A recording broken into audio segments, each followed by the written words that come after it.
By the way, the exam was in St. Lucia, so I had to travel to St. Lucia to do the exam and then come back to Dominica. Also, I was also preparing for CXC at the time, so it was like all of that going on, but as you can see today, I was able to do it and I got through.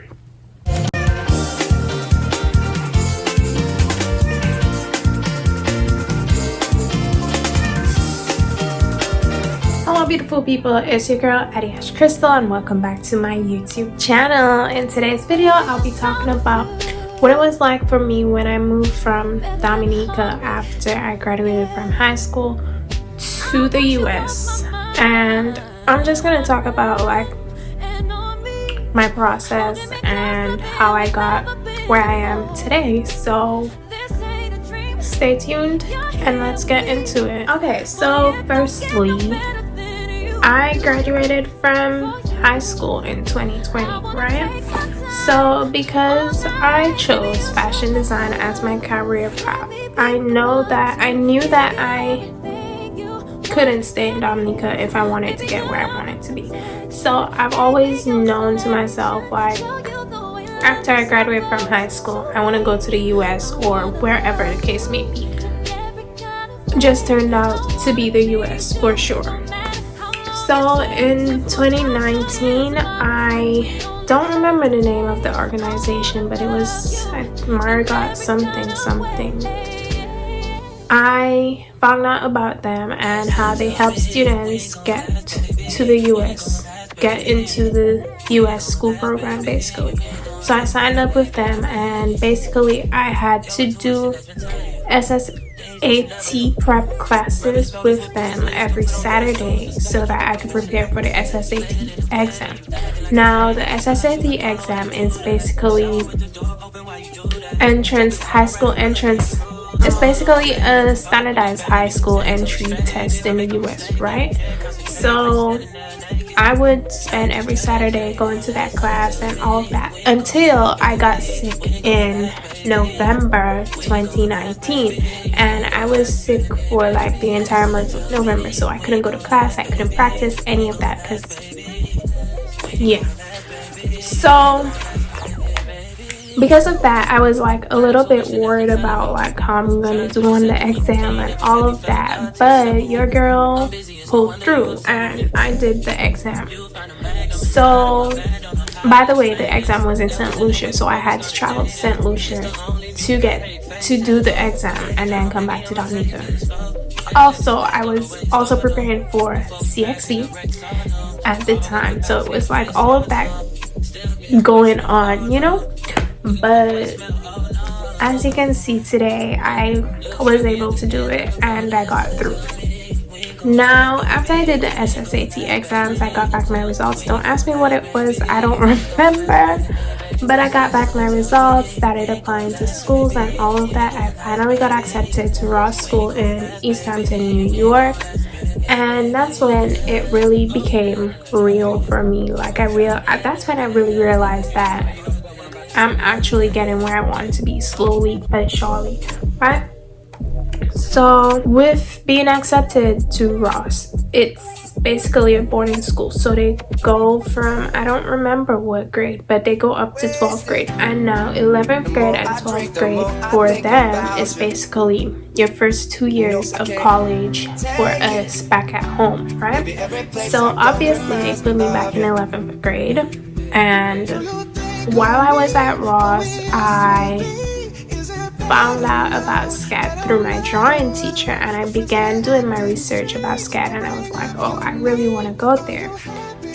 But the problem with that was people at the school kept telling me I can't apply, I have to complete 12th grade and all of that, but I was not listening to that. I didn't want to hear that.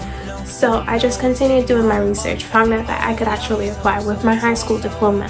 So I applied to SCAD using my high school diploma and my CXC grades.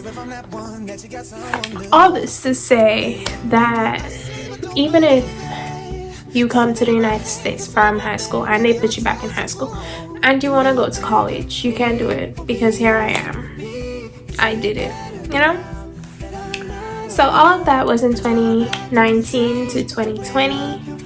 And my visa process, which was in August 2019, it was fairly easy. Like, I did the interview and I got through, and I was just really happy but scared at the same time, because I was like, wow, I'm really gonna leave my family and friends and go to another country and basically start all over, right? So when I got my visa, I was like, whoa, it's really happening. My life is really about to change. Anyway, time came for me to take that flight and come to the US. My dad came with me and dropped me off to the boarding school and all of that. And keep in mind, all of that happened during COVID. So yeah. So anyway, fast forward to September 2020. No, I'm lying. Fast forward to like June, July 2020, I got my acceptance letter from SCAD, and that was the happiest day of my life, I'm not gonna lie. But yeah, September 2020, I left New York and I came to Atlanta so that I could start SCAD, and I did stay on campus for my first year of college. That was wild, but yeah, it was a pretty cool experience. I would recommend staying on campus for at least 1 year in your college life. I wouldn't say like I regret it, but there's some questionable things that happened, and I think it's all part of the college experience, you know? So, started school, all of that. Boy, did I hate my first quarter at SCAD. Cause, oh my god, I'm not gonna get into detail, but I think the biggest thing for me was drawing. I don't like drawing. I can't draw. I couldn't draw, so I really hated it. But as the quarters went by, I started warming up. I started feeling more, you know, at peace and all of that. So first year done, right? I went my entire first year of college not working or anything, because as an international student, you're only allowed to work on campus, right? Unless you have an exemption. So I realized, like, I can't do that. I can't go to college and not be working.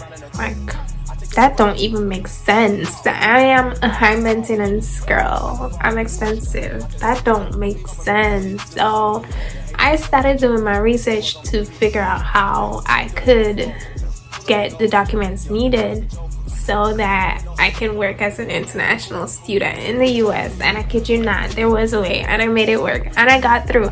And my first job I got when I got those documents was actually at Bath and Body Works, but I left in December.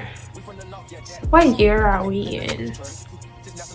I got it in, I think, like November.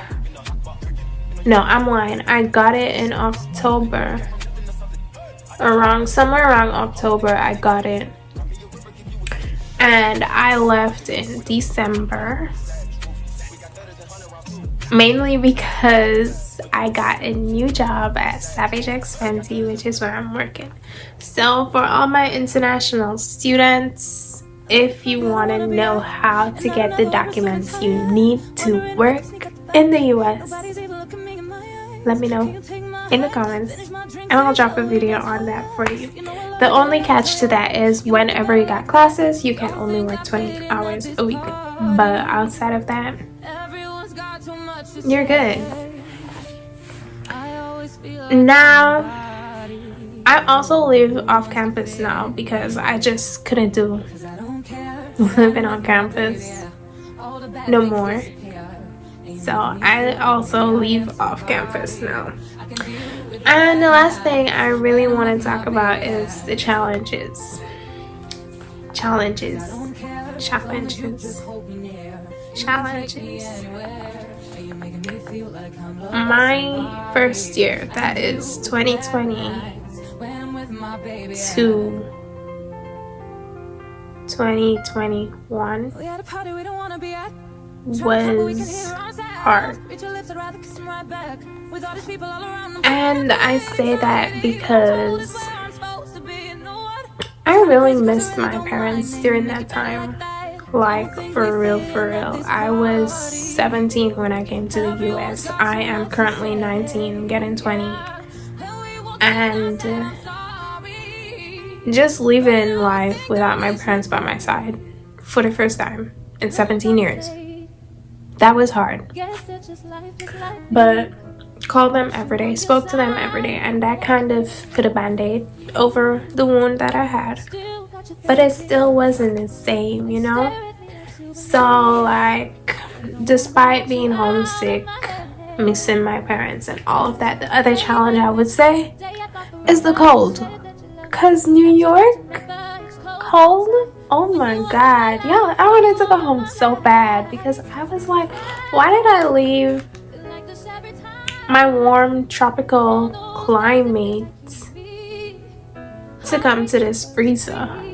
Like, be for real. And then the other challenge I would say is the culture shock. Like, they do things so much differently in the US, and I was just like, whoa. I would always have that whoa moment because I'm like, wow, y'all really, really different. Then the other challenge I faced would be getting a job, which I already talked about. Didn't have a job for my first year of college, but now I do, thankfully, and I guess I'm just lucky because not everybody get that opportunity. And then the last challenge I'd want to speak about would be, Lord have mercy, explaining I'm from Dominica and not freaking Dominican Republic. Like, if I tell you I'm from Dominica, why you asking me if I speak in Spanish? Moi partiu DR, went to Dominique. So it's like I be wanting to, but you just gotta keep cool and explain the difference. Because believe it or not, you're actually educating people. So the more people that know about Dominica, the better. So yeah, this challenges apart, I would say moving to the US was probably one of the best choices I've made in life. I still don't regret it. I love where I'm at today, and I just can't wait to see what my future holds. So that's the end of today's video. I hope you learned something helpful from this video, or if you did not, I just hope you enjoyed this video, and if you did, let me know by giving it a like, comment, and subscribe if you haven't already. Also check out my latest video, which I will link here. And that's it, y'all. Love y'all. Bye.